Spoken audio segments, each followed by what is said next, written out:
ऋतुचक्रर ताले ताले बदली थाई प्रकृतिर चित्र। विशेषकर शरत ऋतुरे धरणीर शोभा बढ़ाई थाए काशतंडी फूल। मने हुए सते जेमिति धला चादर बिछाई देइछंती स्वर्गर केउ देवदूत। सुनेली सकाळर पहिले किरण तले धला पोशाक पिंधि हसुछि राणी काशतंडी। हालुका हालुका पवन छुआरे खिली खिली होई हसी उठुछि प्रकृतिर एही अपूर्व सृष्टि। आउ कहुछि हे मनीष माने पृथ्वी को पार्वण आसीगला। शरत ऋतुरे माँ दुर्गा को स्वागत करने सते जेमिति धरापृष्ठ को ओह्लाई आसी काशतंडी। ए हेउछि भद्रक जिले में प्रवाहित बैतरणी नदी पठार दृश्य। काशतंडीर सुगंध न थाए सिना किंतु रूप तार भारी मनलोभा। भ्रमर को आकर्षित करिपारेनि सिना किंतु कवि भावुक और बाटरे गला आइला लोक को करदिए आनमना। पार्वणर पूर्वाभास थोई थाए काशतंडी फूल। शारदीय शोभा वर्धन पाई आनी थाए अपूर्व संभार। जगत जननी आगमन में पुलकित हेब धरणी राणी। सेइथिपाई तो कवि कहे काशतंडी काले एमिति धोब फरफर गालीचा बिछेई चाहि रही थाए माँ को।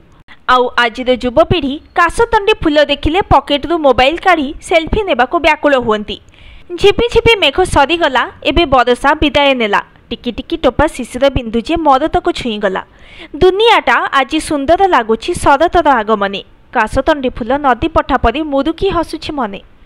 Bureau report news today.